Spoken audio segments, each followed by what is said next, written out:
Muy buenos días, muchachos. ¿Qué tal? Bueno, vamos a continuar todavía, eh, vamos a continuar hablando todavía del sistema digestivo, ¿sí? Ya habíamos visto la semana pasada todos los órganos que forman parte de este aparato, ¿sí? De este aparato digestivo, los órganos que forman parte del tubo digestivo y también habíamos dicho de que se anexan unas glándulas, ¿ok? Nosotros ya conocemos todo el proceso ¿no? de la digestión que se inicia en boca y luego terminamos con el intestino grueso, donde ocurre pues, principalmente la absorción de agua el proceso de la formación de las heces fecales, ¿no? Para su eliminación al exterior. ¿Ok? Entonces, todo el tubo digestivo ya lo analizamos, ¿ok? Nos toca hablar de las glándulas que se anexan a este aparato digestivo. ¿Cuáles son esas glándulas, profesor? Son las glándulas salivales, el hígado, el páncreas y también ahí añadimos a la vesícula biliar. Ojo que la vesícula biliar solo almacena un producto, una secreción que la produce, en este caso, el hígado, que es la bilis. ¿Ya? Pero igual vamos a hablar también de la vesícula biliar. ¿Sí? Entonces, veamos. Las principales glándulas que vamos a ver el día de hoy van a ser las glándulas salivales y el hígado. ¿Ok? Ahora, miren, las glándulas salivales, muchachos, como su nombre lo indica, su función es formar la saliva. Ahora, la saliva, recordemos, ya lo mencionamos la clase pasada, la saliva tiene muchas funciones. Muy aparte de formar el bolo alimenticio, tiene la función de empezar con la digestión química, porque en la saliva vamos a encontrar una enzima llamada alfa-amilasa salival o llamada también dialina que empieza con la digestión de los carbohidratos. ¿Ok? Ahora, profesor, pero ¿y esa saliva quién la produce? ¿Cuántas glándulas tenemos, profesor? ¿Cuántas glándulas salivales? A ver, las glándulas salivales se dividen en dos grandes grupos. Las glándulas salivales mayores y las glándulas salivales menores. Las glándulas salivales mayores producen el 95% de la saliva y las glándulas salivales menores producen el 5%. ¿Ok? Entonces, vamos a hablar de las glándulas salivales mayores, que son tres: las parótidas, las submaxilares y las sublinguales. ¿Ok? Las parótidas son estas que ves en la imagen acá, son las más grandes. Pero ojo, no significa que por ser las más grandes son las que van a producir la mayor cantidad de saliva. Y eso no ocurre acá. ¿Ok? Las parótidas van a producir aproximadamente el 40% de la saliva. ¿Ok? Ahora, están ubicados cerca al conducto auditivo externo, o sea, cerca al oído. Miren, y estas parótidas se inflaman cuando entra un virus que genera las famosas paperas. ¿Ustedes han escuchado las paperas? Sí. ¿Qué significa la papera? La inflamación de estas glándulas parótidas. ¿Ok? Ahora, estas parótidas se inflaman, pues muchachos, por la infección de un virus. Entonces, cuando tengas paperas, lo que se te ha inflamado son las glándulas parótidas. ¿Ok? Ahora, están cerca del conducto auditivo externo y su conducto excretor se llama esteno. O sea, el conducto por donde, el orificio por donde va a salir la saliva de esta glándula parótida se llama esteno. ¿Ok? Entonces son dos parótidas porque estamos viendo de un solo lado nada más. Las submaxilares o submandibulares. Sub, ¿qué significa? Debajo, debajo de la maxila o de la mandíbula. Acá está. Estas son las glándulas submandibulares. ¿Ya? ¿Y cuál es su conducto excretor? Por donde sale la saliva se llama el conducto de Wharton. No olvidar eso. Las glándulas sublinguales, sub, debajo de la lengua. Son dos también, ¿no? ¿Cómo se llama su conducto excretor, profesor? Rivinus. ¿Ok? Y está cerca del frenillo lingual. ¿Sí? Esa telita que une el piso de la boca con la lengua, ¿sí? Levanta la lengua y una telita, ¿no? Un tejido ahí, ¿no? Ese de ahí ese es el frenillo lingual. Ahí a ese nivel vamos a encontrar justamente estas glándulas sublinguales. ¿Ok? Entonces, las glándulas salivales mayores son en total 6, porque son dos parótidas, dos submaxilares, ¿sí? Estamos viendo de un lado nada más. La imagen nos muestra un lado nada más, ¿sí? Dos parótidas, dos submaxilares o mandibulares y dos sublinguales. ¿Ok? No olvidar, conducto de Steno para las parótidas, conducto de Wharton para las submaxilares y conducto de Rivinus para las sublinguales. ¿Ok? Y como les decía, muchachos, profesor, de las tres, yo sé que las tres producen el 95% de toda la saliva. Ya, pero de las tres, ¿quién es la que produce más cantidad de saliva? La que produce la mayor cantidad de saliva son las glándulas submaxilares o submandibulares. No olvidar eso. ¿Sí? Secreta el 70, de ese 95% secreta el 70%. Las parótidas, ¿cuánto secretan? El 20% nada más. Y las sublinguales, el 5%. Y se completa con eso los 95. 70 más 20 más 5, 95%. ¿Ok? Entonces, no olvidar, de las tres, la que produce la mayor cantidad de saliva es las glándulas submaxilares o también llamadas sublinguales. ¿Ya? Profesor, ¿y el 5% de la saliva quién los produce? O sea, estas tres mayores producen el 95%. Y el otro 5% que no produce, las glándulas salivales menores. ¿Y cuáles son esas glándulas salivales menores? Mira la imagen de acá. Las glándulas salivales menores se llaman, hay muchas, son varias. Mira, las vocales, las labiales a nivel del labio, a nivel del carrillo, a nivel del paladar, las palatinas, las linguales, son pequeñas, muchachos, son pequeñas, por eso se le llaman menores, ¿sí? Pero solamente producen el 5%, ¿sí? Está distribuido a nivel de la boca, mira. Hasta las linguales a nivel de la lengua, las labiales, mira, ¿sí? Las a nivel del carrillo, esas serían las bucales, acá están, mira internamente. Entonces, todas ellas producen el 5% de la saliva. ¿Ok? No olvidar, las menores producen el 5% y las mayores producen el 95%. De las mayores, la que produce la mayor cantidad de saliva son las submaxilares o submandibulares. No olvidar eso. ¿Está, muchachos? ¿Sí? Y recordemos, pues, la saliva eh, tiene muchas funciones. ¿Cuánto se produce de saliva, profesor, en boca?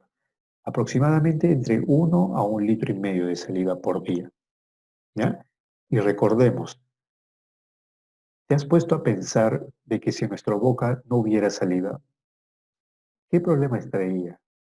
No, que no haya saliva en boca. Traería muchos problemas. ¿Por qué? Nosotros sabemos que la boca es una cavidad, ¿sí? Donde se van a alojar muchas bacterias, ¿ok? Porque justamente por ahí entran los alimentos, peor que si es que no hay una buena higiene, vamos a encontrar bacterias, ¿no?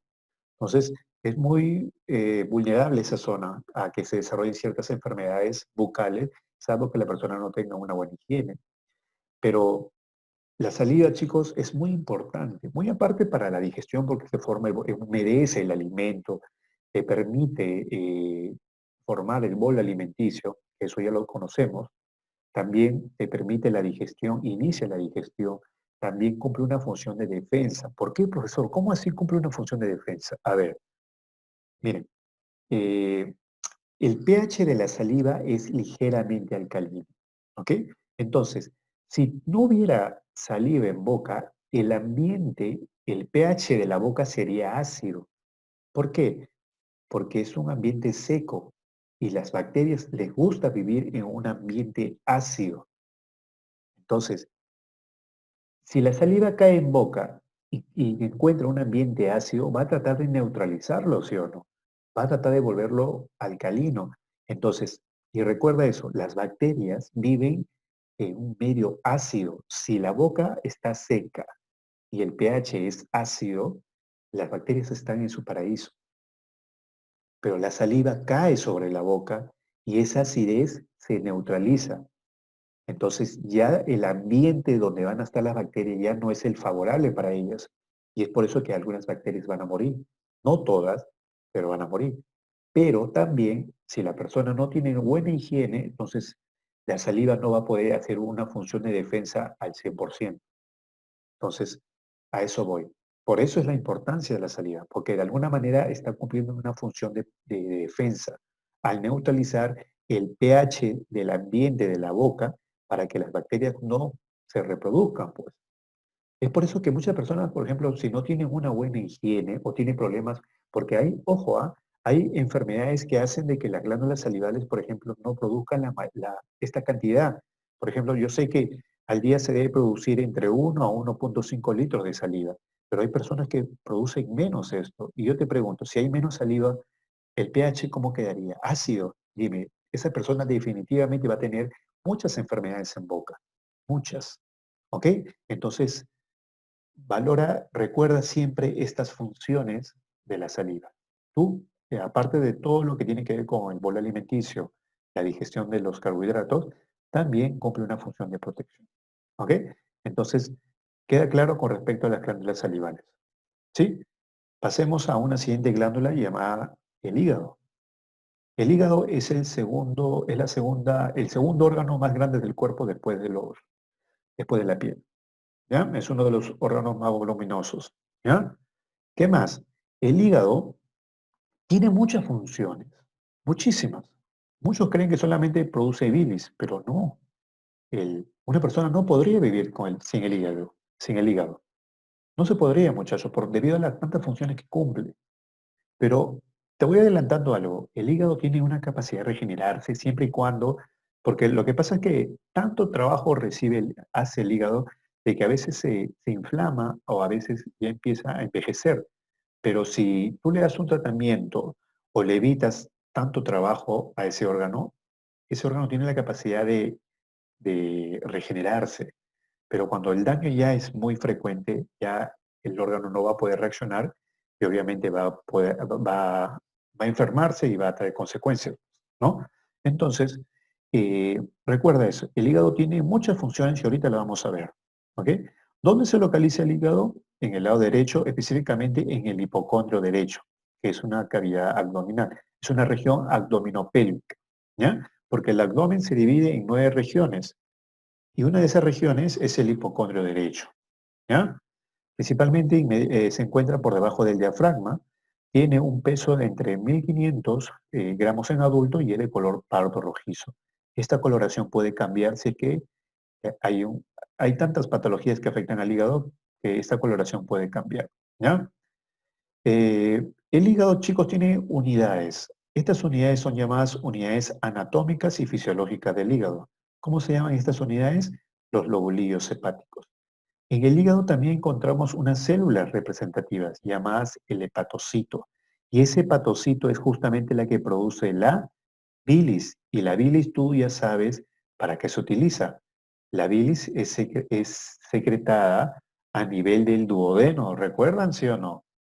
¿Sí? A nivel del duodeno se secreta la bilis para que actúe sobre las grasas y les permita así a las enzimas realizar su trabajo y obtener sus unidades de las grasas, que son los ácidos grasos. ¿Sí? El trabajo de la bilis es emulsificar las grasas, hacer de que permita a las enzimas las degraden, ¿no?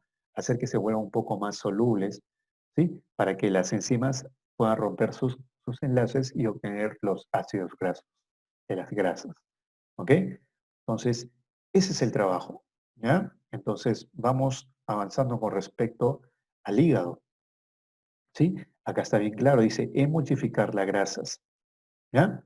Entonces, mencionemos ahora todas las funciones que tiene este hígado. Mira, es un órgano voluminoso, ¿sí? Veamos, a ver, profesor, usted me dice que el hígado es uno de los órganos tan importantes debido a que tiene muchas funciones. A ver, una de las primeras funciones es el metabolismo de los carbohidratos, proteínas y lípidos. Metabolismo son serie de reacciones químicas que ocurren dentro del cuerpo. Y en el hígado te permite a ti, por ejemplo, degradar los carbohidratos, también degradar proteínas y lípidos. ¿Sí? ¿Qué más? Te permite almacenar el almacenamiento de carbohidratos, como por ejemplo el glucógeno, como fuente de energía.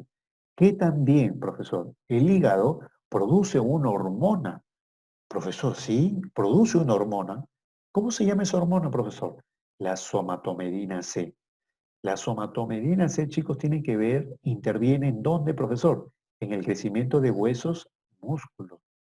Sí, profesor, o sea, el hígado tiene que ver con mi crecimiento de huesos y músculos, ¿sí? Sí. Tú sabes que hay una hormona de crecimiento. ¿Quién la produce? La hipófisis, ¿sí o no?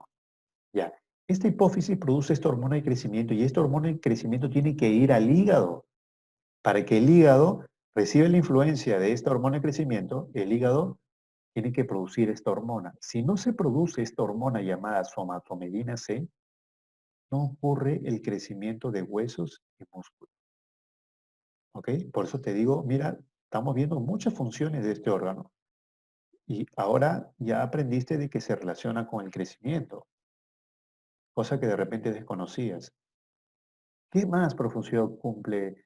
¿Qué otras funciones cumple el hígado? Sintetiza factores de coagulación.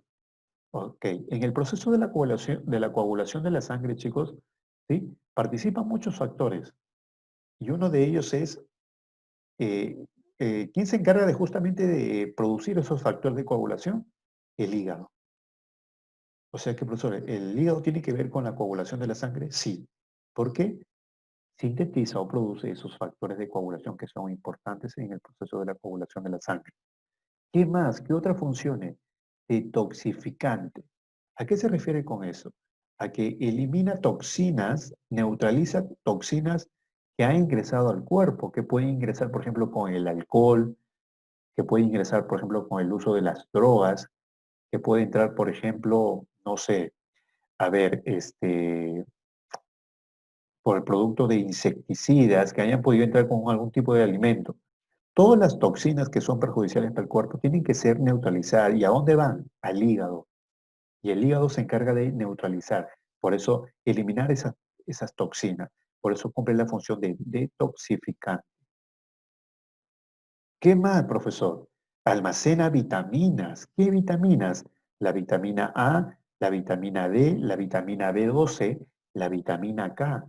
¿Y qué también? ¿Qué mineral almacena? El hierro. Profesor, ¿y el hierro para qué sirve? El hierro sirve para formar hemoglobina, porque tú analizas la estructura de una hemoglobina, la hemoglobina tiene hierro. Y si en tu alimentación no hay hierro, yo te pregunto, ¿habrá hemoglobina? Y si no hay hemoglobina, ¿habrá glóbulos rojos? No. Tu número de glóbulos rojos está disminuido. Si tu número de glóbulos rojos está disminuido, ¿cómo se llama esa enfermedad? Anemia. Entonces, tú le tomas un examen de sangre al que tiene anemia, tú contabilizas su hemoglobina y te vas a dar cuenta que está muy baja. ¿Y por qué no se formó hemoglobina? Porque no hay hierro. Entonces, esta persona, para poder solucionar este problema de la anemia, ¿qué tiene que consumir? Alimentos ricos en hierro. ¿Cómo qué? Como que, por ejemplo, el hígado de la res, las menestras. ¿Ok? ¿Qué más? ¿Qué otra función cumple, profesor, el hígado? Te das cuenta que son varias. Y una de estas funciones también es la hematopoiesis durante la etapa fetal. Cuando nosotros hemos estado en el embarazo, ¿no? En la etapa prenatal, antes del nacimiento, en la gestación, el hígado se encargaba de formar sangre, muchachos. Nuestra sangre, ¿quién la formaba en la etapa prenatal? El hígado. Y ahora, profesor, en el adulto, ¿el hígado sigue produciendo sangre? Sí, pero en menor cantidad. ¿Y dónde se produce la mayor cantidad entonces? En la médula ósea roja de los huesos. ¿Sí? Entonces, ¿y qué? ¿Y el hígado solamente forma sangre también? No, también destruye glóbulos rojos que ya están envejecidos, porque tú sabes que todas las células tienen un ciclo de vida. Entonces, ¿qué pasa con el hígado? El hígado, así como forma sangre, también destruye glóbulos rojos o células de la sangre para que se formen otras, porque las células tienden a envejecer. Entonces, tienes que eliminarlas para que aparezcan otras, ¿sí? Nuevas, jóvenes, para que empiecen a realizar su función. ¿Ok? Entonces, miren muchachos, se dan cuenta de la variedad de funciones que cumple este órgano que es el hígado. Obviamente a nosotros nos interesa hablar ahorita de la bilis porque estamos hablando del sistema digestivo, pero si vamos a mencionar de este órgano hay que conocerlo por completo, pues. Y te das que es un órgano multifuncional y está involucrado en muchos procesos, en muchas actividades, en muchas funciones vitales del cuerpo. Por eso, nadie podría vivir sin el hígado, por todo esto, por todas estas funciones. ¿Ok, muchachos? Bueno, vamos a continuar en una siguiente clase, las siguientes glándulas, ¿sí? Lo vamos a dejar hasta acá por el día de hoy, ¿sí? Muchas gracias por su atención. Nos vemos en una siguiente oportunidad. Gracias.